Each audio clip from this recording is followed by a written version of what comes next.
She mocked me. Don't you have any friends? Why are you always so clingy?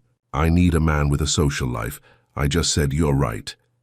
After that, I stopped caring about her. A week later, her smile disappeared when she saw me being social with her best friend.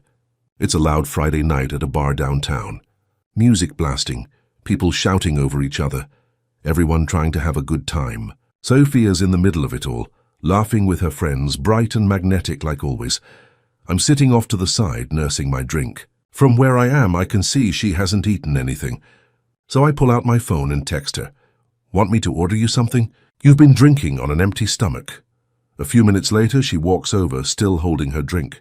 Her voice cuts through the noise, sharp, half amused, half annoyed. Again? Another text? She said, half laughing. You really can't just enjoy the night, can you? Maybe try talking to someone else for once. People nearby laugh under their breath. I just look at her, calm, quiet. You're right, I say. Then I stand up, slip my phone into my pocket, and walk out without another word. For a moment, I can feel her eyes on me, but she doesn't say anything. She'll probably laugh it off with her friends in a minute. She had no idea. That was the last text she'd ever get from me. I've never been the type who enjoys noise. I like quiet mornings, black coffee, soft music, and long hours at my desk sketching lines that eventually become buildings. Architecture taught me patience, that small lines can create harmony, that balance outlives brilliance. Maybe that's why I love in quiet ways, through details no one else notices. If I care about someone, I remember how they take their coffee, which song calms them down, or what time they usually get hungry. With Sophia, I thought that would be enough. When we first started seeing each other, she liked that I was steady. She said it made her feel safe. But slowly, steady turned into boring. The same actions that once felt sweet started to annoy her. If I texted to ask how her day was going, she'd reply, "You don't need to check in all the time." If I brought her breakfast after a late night at work, she'd laugh and say, "You're such a grandpa." If I reminded her to rest or eat, she'd roll her eyes. "You act like my dad." I didn't know how to respond. For me, care was simple. You notice, you act. For her, it seemed like care had to look effortless.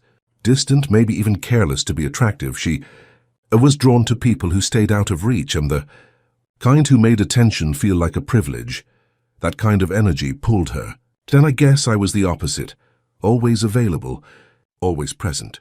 She once told me, half joking but half serious, "You're too easy to love." That's not exciting. I laughed it off then, but I think that was the moment I realized how differently we saw love. The truth is, I'm not a lonely person. I have friends, a small circle, but a good one. We read, watch movies, talk about ideas. Sometimes we don't talk at all, and it's still enough. I don't need to be surrounded by people to feel connected.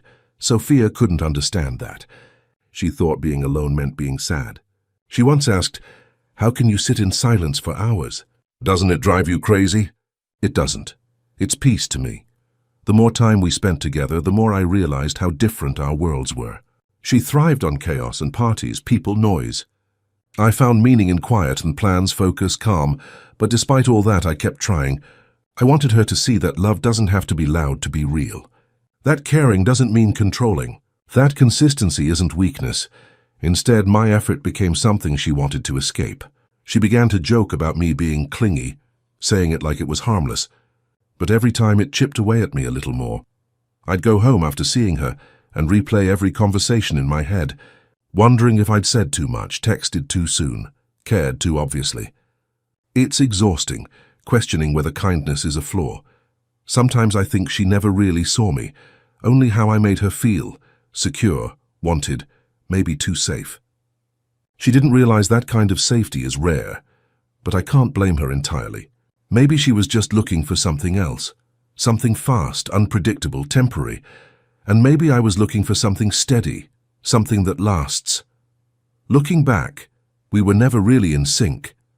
I gave more than she wanted, and she wanted more than I could fake. But I didn't see that then. I just thought love meant trying harder. I was wrong. A few months later, I finished one of the biggest projects of my career, a modern residential complex that had taken nearly a year to complete. The presentation went perfectly. My team was proud. The clients were impressed, and for once I felt like I could finally breathe. That night, all I wanted was to share it with Sophia. Not a big celebration, not a fancy dinner, just a quiet evening together. Maybe cook, open a bottle of wine, and talk. Something simple, so I texted her. Hey, the project's done, finally. I was thinking maybe we could spend the weekend together. Just us? She didn't reply for hours. When she finally did, it was short. Can't. I already made plans with my friends. I tried not to overthink it. She deserved her own time, of course. But part of me hoped she'd at least ask how it went. She didn't. Later that night, I called her, maybe to share a bit of the excitement I'd been holding in. But she sounded distracted, impatient. Alex, I told you I'm going out tomorrow, she said.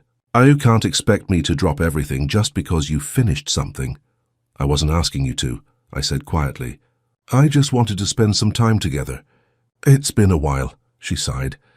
That kind of sigh that says she's done with the conversation. You really don't get it, do you? I have my own life. You should find something else to do instead of waiting around for me. That hit harder than I expected. I just thought you'd want to celebrate with me, I said. Well, don't, she snapped. I'm tired of this clingy stuff. Go live your life, Alex. For a few seconds, I couldn't even find words. The line went quiet, just her breathing on the other end. I think she realized what she'd said, but she didn't take it back. The first few days were rough, quiet but heavy. Then work filled the silence, and slowly, that quiet began to feel like peace. Okay, I finally said, and hung up. I sat there for a long time after that, staring at my reflection in the window. My phone was still in my hand, but the urge to text her was gone. It wasn't anger I felt, just an emptiness I couldn't quite name. That night I didn't sleep much. I kept thinking about how strange it is that something as gentle as care could turn into something unwanted. How easily love can start to feel like a burden when it's given to the wrong person. By morning I knew what I had to do. That night I stopped reaching out. No texts, no calls, no checking if she'd seen my stories. Just silence, the kind that doesn't ask for permission. The silence started the night she told me to go live my life. So I did. I stopped texting, stopped checking if she'd seen my stories, stopped waiting for her name to light up my screen. The first few days felt strange, quiet, like walking into an empty house that used to be full of noise. But it didn't hurt the way I thought it would. It felt peaceful. At first I think she enjoyed it, freedom, space, whatever she called it. I could almost hear her telling her friends, he finally backed off. Yeah, I backed off, and all the way out of her life, work took over. Nights blurred into mornings, sketches piled up on my desk. One evening, the final design clicked. Everything balanced perfectly. My boss looked at it and said, "This one's yours." For the first time in months, I smiled without thinking of her, and the results showed. My boss started mentioning my name in meetings. Clients asked to meet me directly, not the guy assisting the lead architect. For the first time, I felt like I was building something that was truly mine. That's when I met Chloe, through a friend at a quiet little book club. She listened more than she talked, asked questions that stayed with me. When I offered to walk her to her car, she just smiled and said, "Thanks." It felt simple. Hand-reel, then out of nowhere, Sophia texted me. "You mad at me or something?" I stared at it. For a second, I almost laughed. The irony was ridiculous. Weeks of silence from her when I cared, and now she wanted attention because I didn't. I didn't reply. A few days later, another text. Wow. Ghosting now? Really, still nothing. Then came the call. I didn't pick up. She left a voicemail, her voice softer than I remembered. "Alex, are you ignoring me? If you're mad, just say so."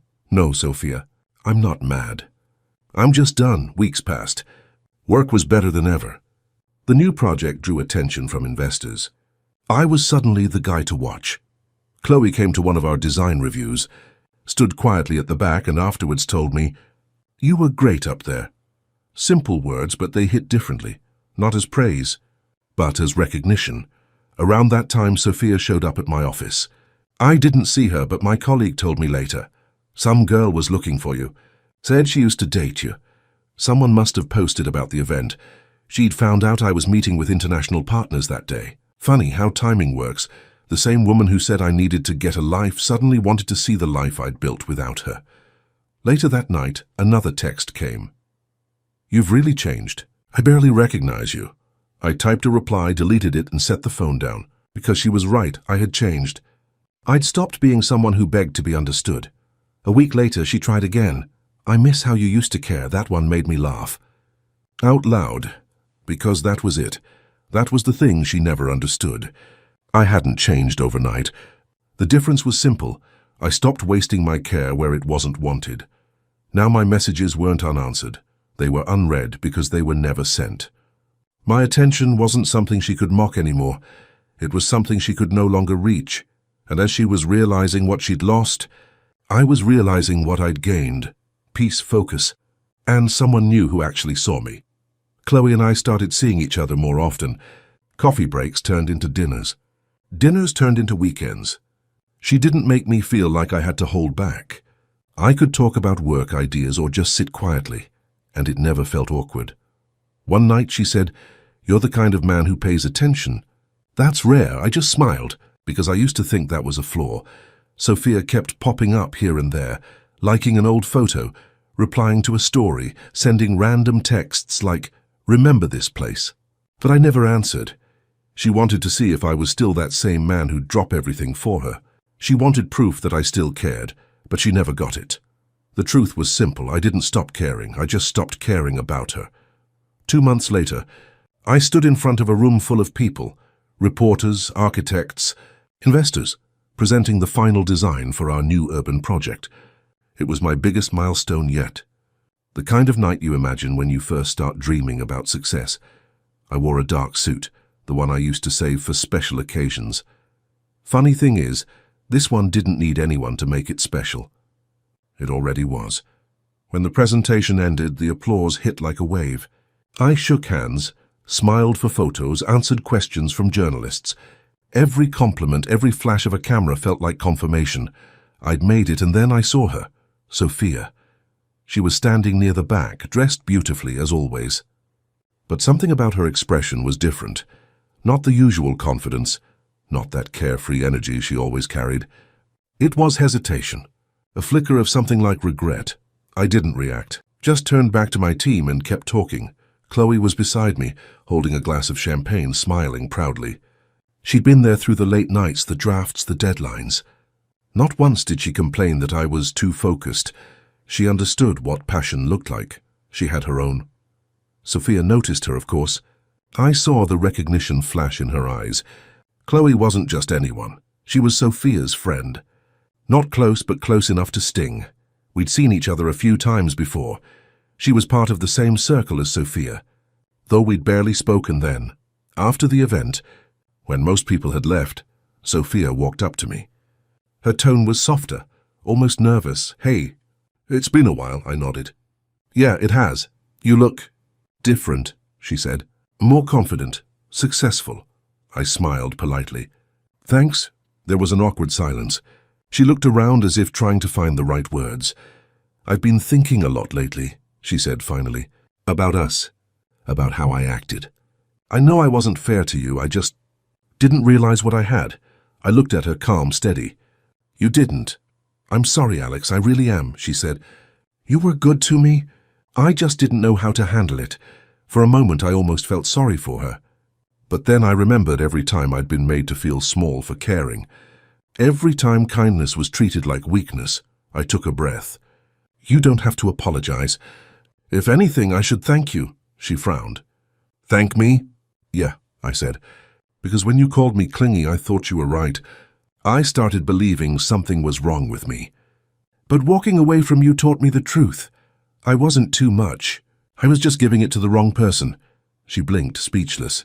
I glanced over at Chloe, who was laughing with one of my colleagues, radiant under the warm lights. "Now I know what it feels like to be appreciated for who I am," I said quietly. "You were right about one thing, though. We were never a good match." I could see the realization hit her, slow but heavy. That look people get when they understand too late. "Alex, I didn't mean to—" "It's okay," I cut in gently. "You don't have to explain. You just helped me see what I deserved." Then I smiled, not out of pride, but peace. "Take care, Sophia." I turned and walked away. Behind me I heard her call my name once, soft, almost pleading, but I didn't look back. Some chapters deserve to stay closed. Chloe looked up when I approached. "Everything okay?" she asked. "Yeah," I said, smiling. Just old noise fading out, she laughed softly. Well, cheers to that. We clinked glasses, and for the first time in a long time, I didn't feel the need to explain myself to anyone. I wasn't the clingy one. I was the consistent one. The one who stayed true when everyone else was playing games. Sophia lost me because she couldn't tell the difference, and I finally won. Not because I proved her wrong, but because I stopped needing to.